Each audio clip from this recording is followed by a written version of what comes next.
আসসালামু আলাইকুম রাহমাতুল্লাহ। যে রাতে আল্লাহর কাছে কান্না করে সে দিনের আলোতেও সম্মানিত হয়।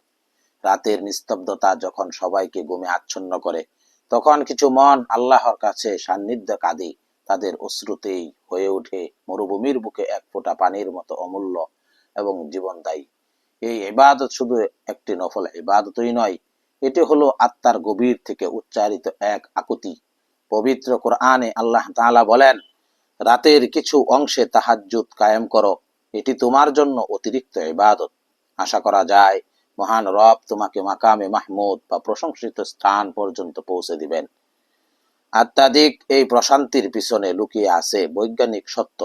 যখন আমরা কাঁদি, বিশেষ করে আবেগপ্রবণ কান্না, তখন আমাদের শরীর থেকে স্ট্রেস হরমোন কর্টিসল নিঃসৃত হয়। গবেষণায় দেখা যায় এই প্রক্রিয়ার মাধ্যমে মানসিক চাপ কমে এবং আমরা হালকা অনুভব করি। কান্নার পর অক্সিটোসিন এবং এন্ডোরফিন মতো ফিল মুড হরমোন নিঃসৃত হয়, যা প্রাকৃতিক ব্যথানাশক হিসেবে কাজ করে এবং মনকে শান্ত করে তোলে।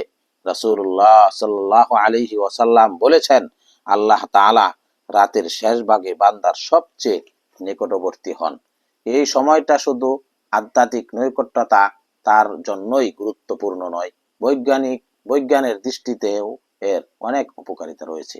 গবেষণায় দেখা গেছে যারা ভোরে ঘুম থেকে উঠেন তাদের মধ্যে বিষণ্ণতা ও উদ্বেগের মতো মানসিক সমস্যা তুলনামূলকভাবে কম হয়। ভোরের শান্ত ও নিরিবিলি পরিবেশ আমাদের মস্তিষ্কের কার্যকারিতা বাড়াতে সাহায্য করে এবং সারা দিনের জন্য ইতিবাচক মানসিকতা তৈরি করে।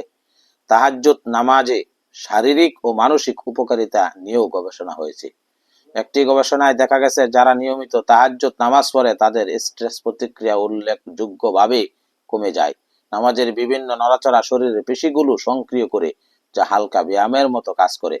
গভীর রাতে এই ইবাদত প্যারাসিং নার্ভাস সিস্টেম সক্রিয় করে, যা আমাদের শরীরকে ফাইট অর ফ্লাইট অবস্থা থেকে রেস্ট অ্যান্ড ডাইজেস্ট অবস্থা ফিরে আসে। এর ফলে হৃদস্পন্দন ও রক্তচাপ নিয়ন্ত্রণে আসে এবং মানসিক প্রশান্তি বাড়ে। এই দুনিয়ায় মানুষের কাছে কান্না হয়তো আমাদের দুর্বল করে তোলে, কিন্তু মহান আল্লাহ তাআলার কাছে কান্না মানুষকে ভিতর থেকে শক্তিশালী করে তোলে। এটি আত্মাকে পরিশুদ্ধ করে, সম্মান বাড়ায়। যে রাতের আধারে নিজের দুর্বলতা আর প্রয়োজনগুলো মহান সৃষ্টিকর্তার সামনে তুলে ধরে কাঁদে, দিনের আলোয় সেই কান্না তাকে সম্মানিত এবং আত্মবিশ্বাসী করে তোলে। তার হৃদয় প্রশান্ত থাকে, তার বড় আশ্রয়দাতা তার সাথে আছেন। তাই রাতের গভীরে একটুখানি সময় বের করে নিন, নিজের প্রভুর সাথে কথা বলুন, নিজের চোখের জল ফেলুন। হয়তো এই রাতের নীরব কান্নাটি আপনার জীবনের মোড় ঘুরিয়ে দিতে পারে, আপনাকে ধীরে এক নতুন সম্মানিত পরিচয়। ভিডিওটি যদি ভালো লেগে থাকে তাহলে লাইক, কমেন্ট এবং শেয়ার করে অন্য জনদের দেখার সুযোগ করে দিন। ইসলামিক আরো নতুন ভিডিও পেতে চ্যানেলটি সাবস্ক্রাইব করে আমাদের সঙ্গে থাকুন। আল্লাহ তাআলা আমাদের সবাইকে আমল করার তৌফিক দান করুন। আমিন।